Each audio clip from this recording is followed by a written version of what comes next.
Welcome, everybody. We are live on YouTube and live for the Lead Like Morpheus book launch.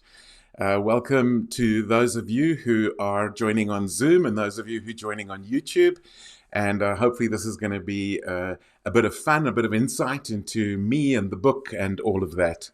So I think we are on. Yes, it's coming through on YouTube as well. Excellent. All right. So just by the way, those of you who do want to find out more about getting the book, I'm going to put this up a couple of times. But right now we have this QR code for registering to get the book. And also by registering to get the book, you get entered, those of you who are live, you get entered into a competition where you can get a full complimentary three-dimensional leadership assessment and a consultation with a detailed report and a follow-up consultation with a whole strategy session and a video interview to promote your personal brand as a leader. There's a whole comprehensive prize that you will be getting. So those of you who are who do register to get the book, you will be able to get all of that. And also what we are doing as we're going live is we are making the Kindle book available for free initially. So those of you who are joining in again, you'll be able to get that for a limited period as well. So good to have you along. Great to see those of you who are here. So I want to take you on a bit of a journey. And this journey is going to be a bit of an adventure, a bit of an exploration into what is this thing that Ian talks about called conscious leadership, and where does it go? And what do we actually do with all of this? So I'd like you to put your tray tables away. I'd like you to put your seats in the upright position. I'd like you to fasten your seatbelts and be ready as we're going to go on a journey. Now, for every good journey, every good adventure, we need a guide. And so I am your guide. My name is Morpheus. You could call me the God of Dreams or the King of Dreams or the one who awakens dreams in others. You could call me the one who believes when others have stopped believing. But maybe most importantly of all, you could call me the one who raises up the leaders and the hero, not the one who is the hero. And so my name is Morpheus, and let's go on a bit of an adventure. So I want to invite you to three different things. The first one is a vivid reality of what conscious leadership is like and about. Then we're going to go and have a look at a terrible nightmare of what unconscious leadership is like and about. And then finally, I want to awaken you to the beautiful dream of what is possible with conscious leadership. And maybe it'll be your dream, and we will be exploring that as we go through. So let's enter in. And I want to start with this vivid reality of what is possible with conscious leadership. And I'm going to take you through three different case studies of the effectiveness of conscious leadership. And these I've personally witnessed or even been involved in or even done. And I'm going to just explain a little bit of what is conscious leadership really all about. Now, the reason I'm doing this is I sometimes get people say, oh, no, this conscious leadership, it's all woo-woo stuff, or it's all about, I'm going to be nice to my people, but I've got shareholders, I've got results that we need, And I want to show you what the impact is of conscious leadership. And then I'll relate that a little bit back to the book as well. So let's start with this. The idea for me is that conscious leadership gives a strategic edge. It allows us to be able to have a more sustainable form of leadership, which works in terms of our staff engagement, our client engagement, our results, our bottom line, our shareholder engagement, and even our community impact. So we're going to have a look. Wouldn't it be great to have a strategic edge as we are tackling this issue of leadership? We all understand leadership is a very pressured role. But we would love it if we had some kind of an edge that we can leverage. And that's what we're going to talk about now. So I want to give you three examples. And the first example deals with a customer satisfaction or customer engagement actually issue. So around client engagement, in this particular case, what we discovered was that And it started with this, that only about 2% of our revenue was coming from our Cape Town branch in South Africa. Now, any of you know a little bit about South Africa, that should probably be between 20 and 30% at least.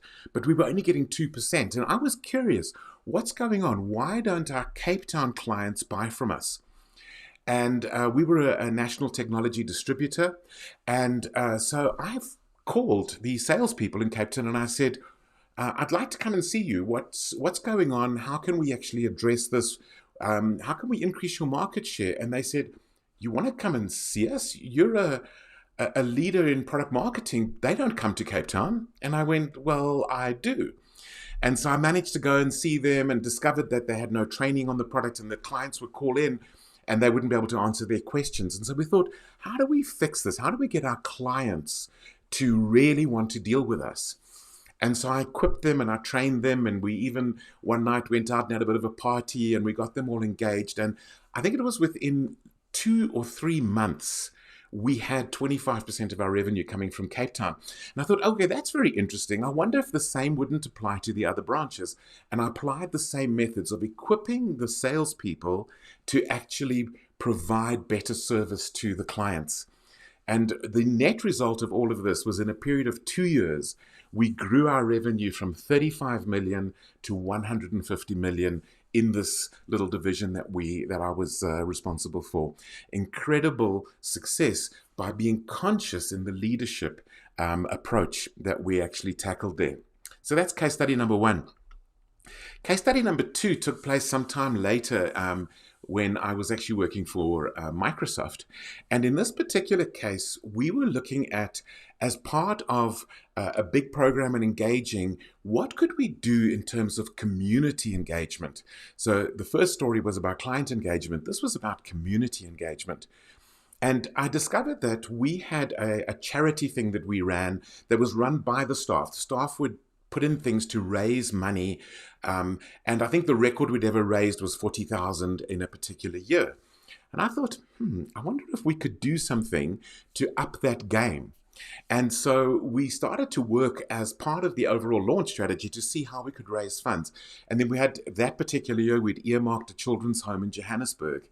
And by the end of the year, on a very small staff complement, we'd raised 120,000. And it just shows you what is possible when you start to think about beyond just we're trying to launch a product or we're trying to make some money, but how can we impact the community in the process? And we had giveaway prizes and people, bid to win a prize or whatever, and all of this money went into charity. So there's just another example of the benefits and the impact of conscious leadership.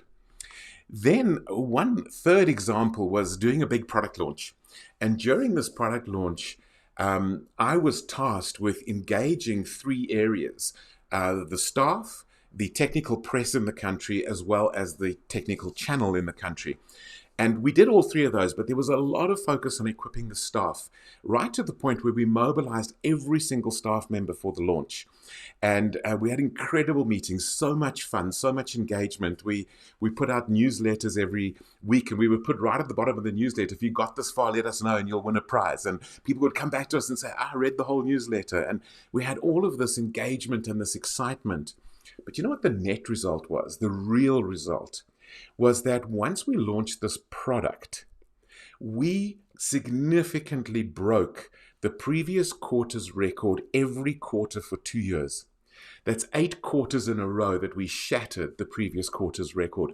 So there's something about this conscious leadership of engaging staff that actually can have a ripple effect and directly impact sales as well. And so I think maybe I can just reference then part of the book. So part 3 of the book, so there are 3 parts to the book, and part 3 of the book is called The Morpheus Impact. And this is where we talk about in these 3 chapters, chapters 7, 8, and 9. Chapter 7, we talk about what it is to be a conscious leader. Chapter 8, we talk about what it is to be tenacious because we are conscious. And then finally in chapter 9, we talk about what it is to be triumphant, to get the results, the sustained results through this process of becoming conscious and tenacious. And that's really what we've been talking about here, is it is possible to directly impact the bottom line in a sustainable way, not just in the short term, but in the medium and the long term as well. And so this is really an example. But now let's flip it around and look at the opposite. Let's look at the terrible nightmare of unconscious leadership. And by the way, here I have a lot of examples about me too, and I'll give you one of them in a moment. So the terrible nightmare, maybe you relate to this. Maybe you can, have you ever felt this way or thought this way, that in your role, you've got these constant pressures coming at you, and you find that as a leader, maybe even as a parent or a teacher, but certainly as a leader, that you are facing these constant pressures. It's coming from the outside at you all the time. The staff are demanding this, the clients are demanding that, the shareholders need this, there's a bottom line we need to achieve, there's a profit target we need to achieve. But it's all coming from the outside at you, and we end up feeling depleted and confused. How do we juggle these things? How do we handle all of these pressures? And so I want to give you two examples of what we think of as the unconscious leader, or the leader who's really struggling in this way. And the first example is this people's leader, the one who is focused around the people.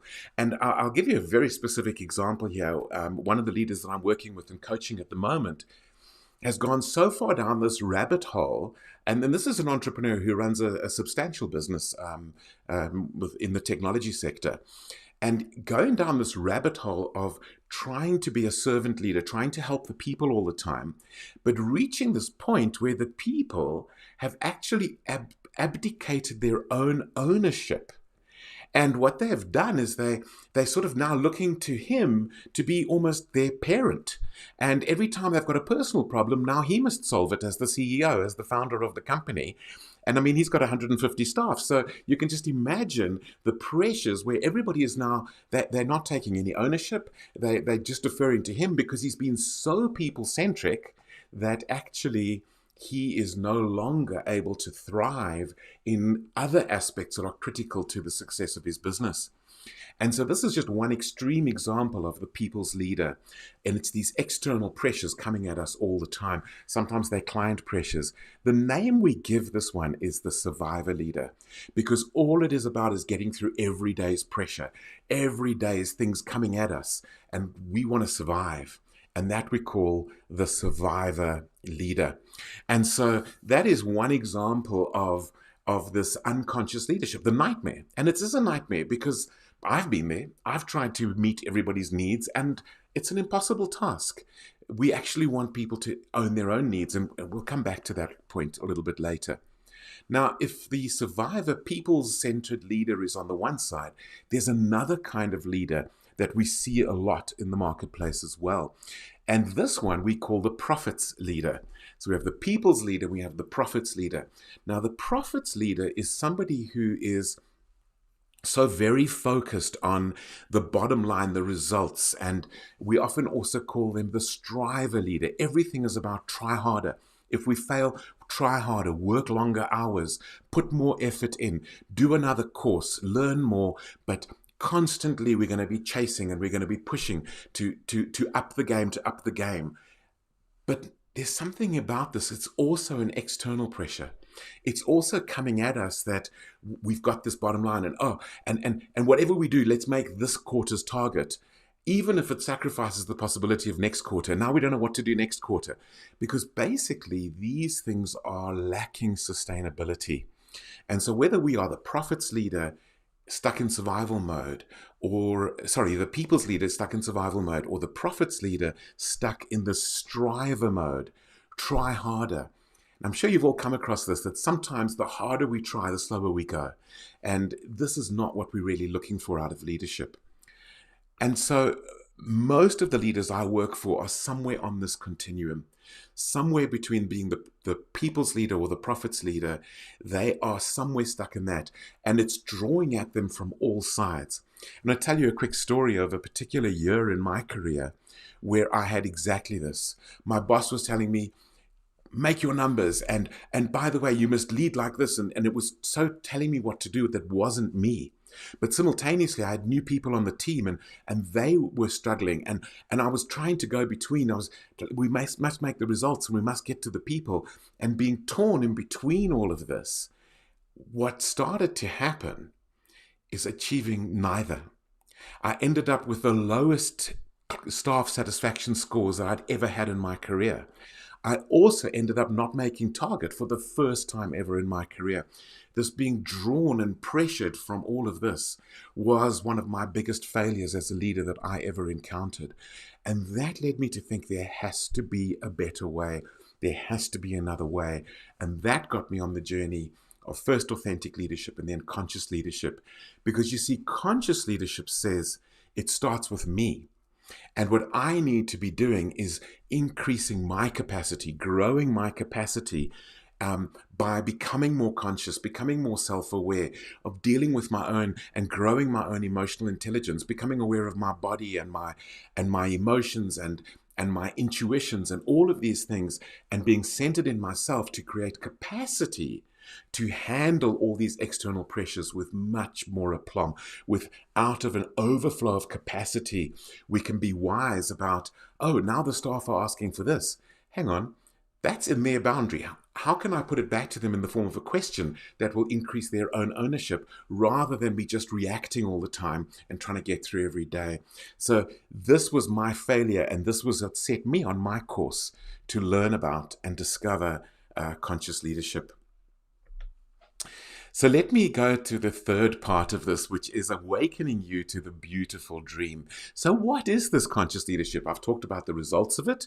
I've talked about the impact where you maybe have the impact of not being conscious. Now let's talk about what is this conscious leadership thing. Let's enter into that beautiful dream. And maybe it's a beautiful dream for you as a leader as well.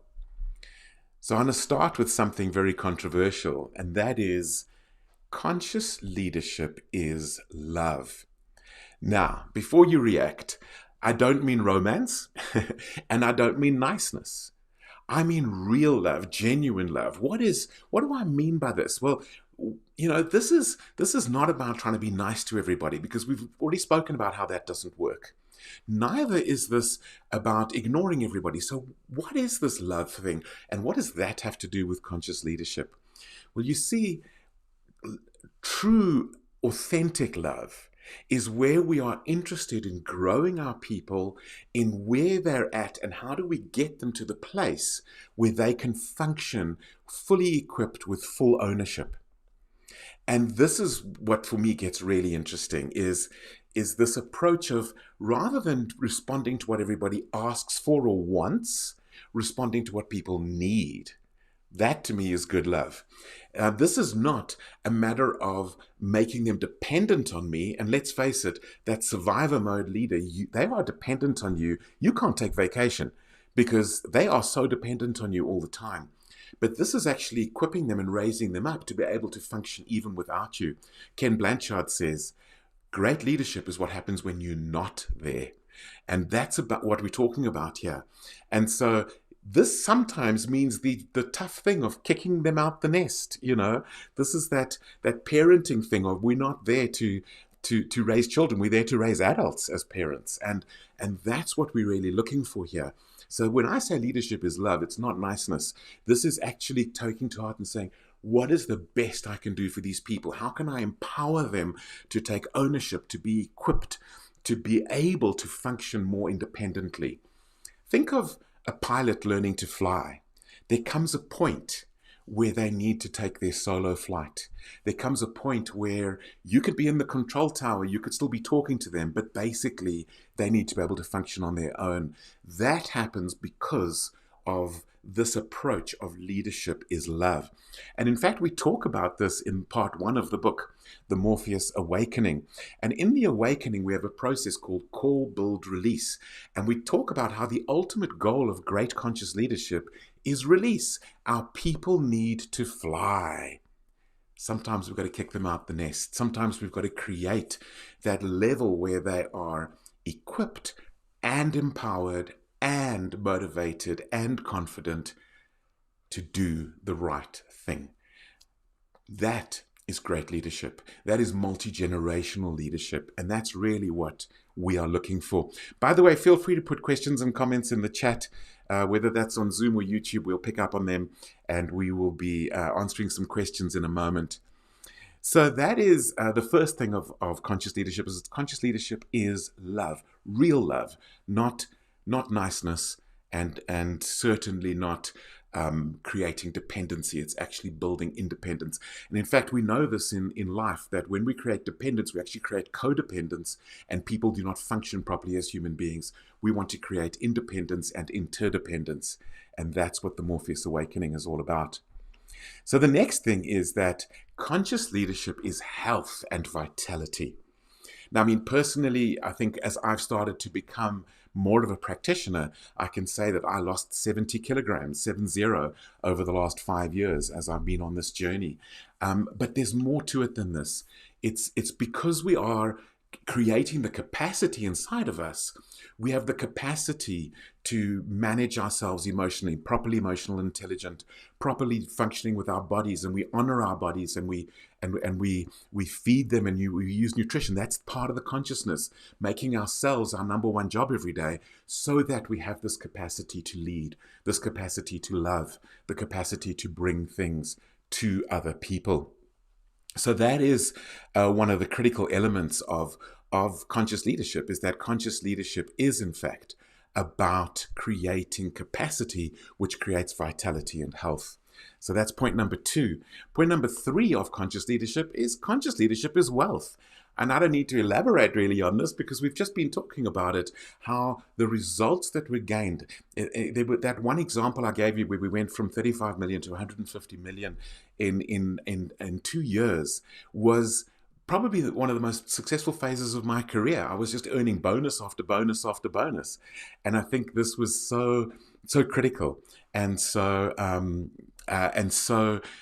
useful to actually be able to do that. And so I genuinely believe that it impacts the bottom line, and it impacts results, and it impacts sustainable wealth. It doesn't always give you the short term, but it definitely gives you the medium and the long term wealth. And so that's the third point, is conscious leadership is wealth. And the fourth point is conscious leadership is fun. It is fun. You know, every team that I've led consciously, every team that has succeeded consciously, has been the most fun I've ever had. And somehow we get more done while we're having fun than when we're not having fun. And I've been on teams for both, by the way. But I'll give you one specific example where we had a big product launch. We spent 6 months where we met every 2 weeks, 20 of us, which is a bit large typically for a good team. And we met every week for 6 months, every second week for 6 months. Those meetings were so much fun. We laughed and laughed and laughed, but I was always amazed. We got through the entire agenda on time, or even in under time. And there was something about that energy, that the fun that we have when we are leading consciously. We've even had it where we've been having our team meetings, and somebody in another room comes afterwards and says, "Was that a meeting or was that a comedy show? You were laughing so much." But we get through so much work as well. And that's the wonderful thing about conscious leadership. It creates the impact, and it also is a lot of fun. Everybody's lighter and more vital. You know, there's nothing like a day where you've laughed and laughed and laughed. That makes you more productive and more energized. So, oops, I went the wrong way there. So I see some wonderful comments and things coming through here. So I'm going to pick up on them before I go to the end of this presentation. So leaders get a lot of their ego needs met when they're in survivor and striver mode. Thank you for this one, Heather. And what shifts have to take place to move into love, health, wealth, and fun? And it's such a good question. And for me, the first thing I would say is courage. And a lot of leaders are very offended when I say you need more courage. Because you know what? It's the courage to look in the mirror. That's what it really is. The courage to look in the mirror and realize that the survivor and striver mode might work in the short term, but they are completely unsustainable. If we are so results focused, we're going to lose our people. If we're so people focused, we're going to lose our results. And we need to look in the mirror and realize that the most effective long-term leadership is leadership where we are investing in ourselves. We are making ourselves our number one job, and that creates this capacity to be a better leader. But you know what? Many a leader, even and especially those who are particularly attached to their ego, won't do it. They can't do it. In fact, I sometimes do exercises with leaders where I ask them to sit and look into the mirror for 10 minutes. They can't do it. They don't have the courage to really see what's going on inside. And so one of the big challenges for me is to work with leaders to build that courage to actually go there, because that is the essential ingredient to becoming a conscious leader, is the courage to go inside, to look at their and understand their own emotions, their own pains, their own traumas, and to find within them their own gold, their genius, and to bring that to the world. You can't do that without going there. So that is really, really critical. So, thank you for that question, Heather. I'm going to go on to Anthony's question now as well. So, Anthony's question is, I've read that salesperson in a good mood is about 37% better at their work. It's great to have fun. That's not a question, it's a comment. Thank you, Anthony, for your support there, because that is so true. And I see this all the time, is when people are in this positive space. In fact, I've seen it in my own business. When I'm under the weather, I can't sell. When I am so focused on creating this capacity and I'm having fun, then selling is easy. It makes such a big difference. So thank you for that. This is a great comment there. I'm just looking at the YouTube chat as well, and I'm seeing here that there's a fun strategy that worked well was a question. So one of them was mobilizing a team for a product launch. Thank you for that question from Yoko at Y Connect. And what happened was we worked on this big product launch, and we reached a point where we needed to we got all the quotes in, and we had this particular target of what we wanted to achieve. And what we realized is our budget was about half of what we had planned, or what we needed. So what they told us it would cost for what we wanted to do, we only had half the budget. And this was a disaster. I mean, we were well into the planning. There was a lot going on. And I remember us trying to resolve it, and we couldn't. We were so stuck. We were so under the weather of this is a disaster. We can't do this. And we just went round and round in circles. And eventually I just said, hang on. We need to lighten up. We need to lighten up. And so what we did is I said, let's take a 10-minute break. Take a 10-minute break, go onto a balcony, take some deep breaths, get a cup of coffee, whatever it is, and let's come back. And we came back, and I wouldn't say it was a fun mood, but it was a much lighter mood, that everybody had gained some perspective, had some deep breaths, and even told a couple of jokes as we walked in. And within 20 minutes, we had a plan that could work.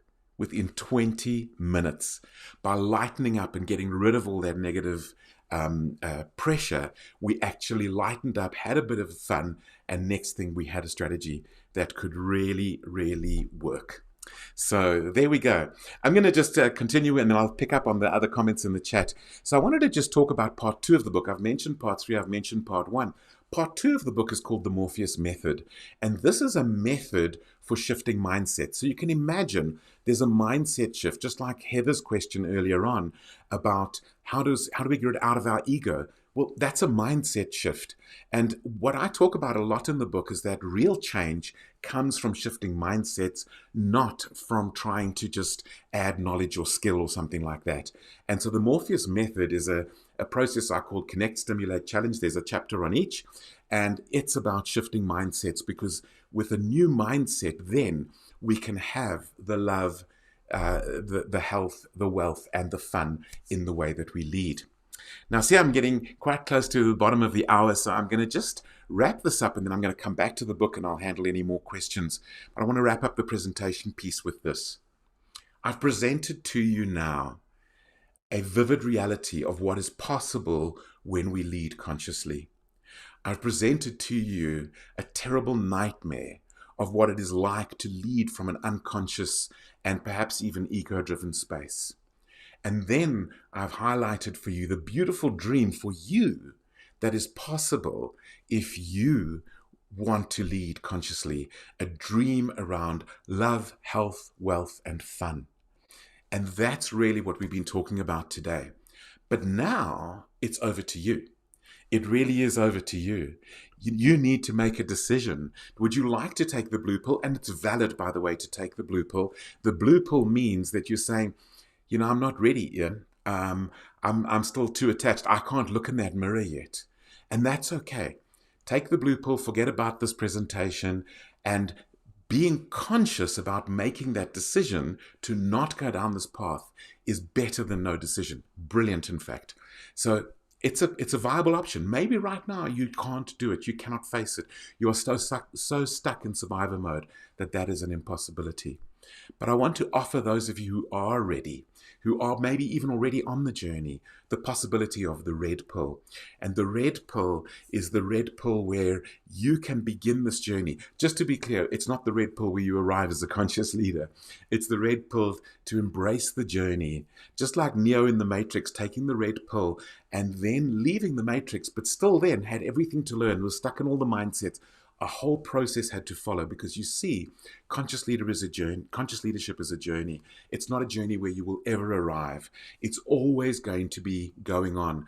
I still behave unconsciously at times. I still have times where I am behaving unconsciously, but what's happening is the gap between me behaving unconsciously and realizing I'm behaving unconsciously is getting less and less and less. And that is empowering me to know, oh, I'm behaving unconsciously. I know what to do to address that. And the red pill simply is starting on that journey. And so I want to offer to you, whether you do or don't want to be a conscious leader, it's your choice. All right, so that is the presentation. So I'm going to just have a look at some of the comments and just invite you again. Maybe for you, getting hold of the book could be a way of beginning your conscious leadership journey. And so again, I'm going to give you the copy, and I see it's in the chat on both chats as well. Let me just go back to some of the other chat that's here, and let's see what we've got here. Justin is saying, I like the concept of creating capacity to allow conscious leadership to happen. Create capacity for what you wish to achieve. That language makes the narrative easy. And Justin, I thank you for that. And I've seen that you've been on that journey yourself. And it is such an incredible thing. It doesn't mean we'll be perfect. It doesn't mean that we won't lose it at some point or get overwhelmed by our emotions. But it means that it will happen less and less. We are going to be so much more equipped with the capacity to handle the pressures that we face every day. Leadership is lonely. Leadership is pressured. And creating that capacity means we can respond in a way that doesn't destroy our health, our wealth, our fun, and that we can then do it out of a love. I often say to leaders, okay, so you're saying you realize you do want to love. Where are you going to get that love from if you haven't nurtured it in yourself? And that's what this conscious leadership is really all about. And so thank you, Anthony, for being a true believer in servant leadership. You get the team that you deserve. It is all about serving. Thank you, Anthony, for that. Doesn't mean you become a parent and that kind of thing. So yeah, that extreme example I gave, the people's leader, is not true servant leadership, because we're not serving their growth. And so I totally agree that with what you've just said there. 100% agrees with my definition as well. Okay, thank you, Heather. Kim's got a question. When a leader's going through personal challenges, how do they authentically lead without losing respect from their team? This is not only a good question, but I've been there, Kim. So let me just tell you my story of I went through a divorce, and I realized that if my team found out what was going on, and this was, by the way, was back in the 1990s, if my team found out what was going on, if they heard it through the grapevine, what would that impact be? versus if they heard it from me. If my boss, and I was reporting at that point to one of the directors of the company, it was a very senior role. And I said, I thought if he found out somewhere else. So I booked an appointment immediately with that director and explained what was going on and what I needed. And he said, is anything you need from me? And I said, I think I've got it. I just needed you to know and be aware that this is what's going on. And then I called a team meeting and I pulled my team together and I said, I want you people to be aware this is what's really going on, because I want to be authentic. And if you do notice me a little bit short, you don't have to cut me too much slack. I just want you to know where it's coming from. And if there are things to deal with, let's deal with them and let's talk about them. You know what was fascinating? There was zero rumors about my divorce. Zero rumors, because I was authentic. I was upfront with the team, and the team grew incredibly in that period.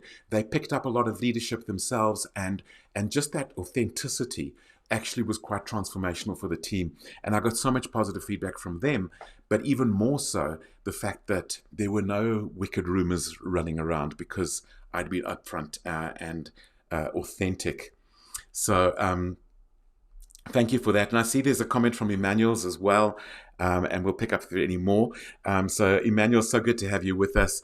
Found the statement so profound. If we are so results focused, we lose our people. And if we're so people focused, we lose our results. So we need a good balance.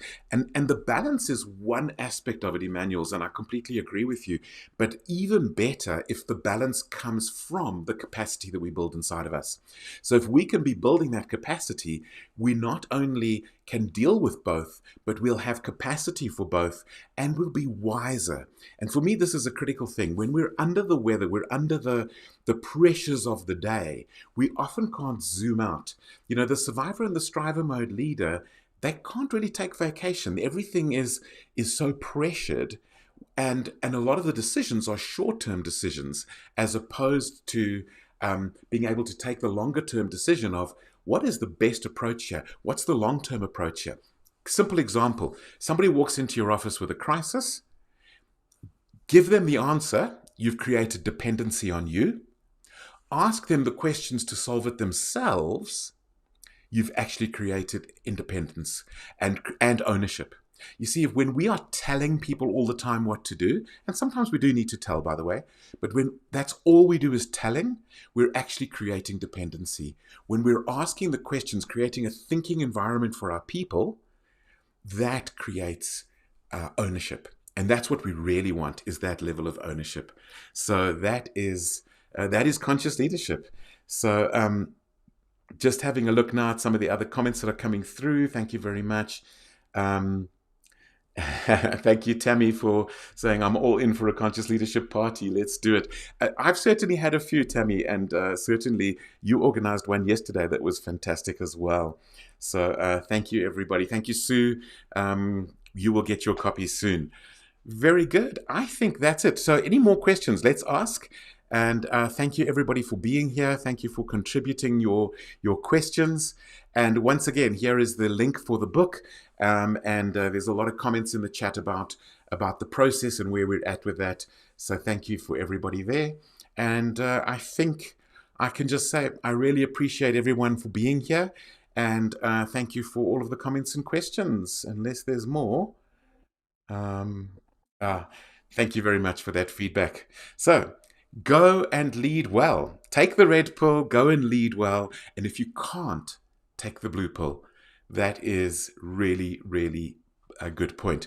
So Justin's asking about the hard copy. So we have the collector's edition already. So it's going to be mirrored for you. But we have the collector's edition already printed. And there's some people in the room here who actually have copies already. And then we're also doing a black and white paperback, as well as the Kindle version. And they will all be available soon. The black and white paperback might still be another week or so, but it is almost there. So thank you for that question.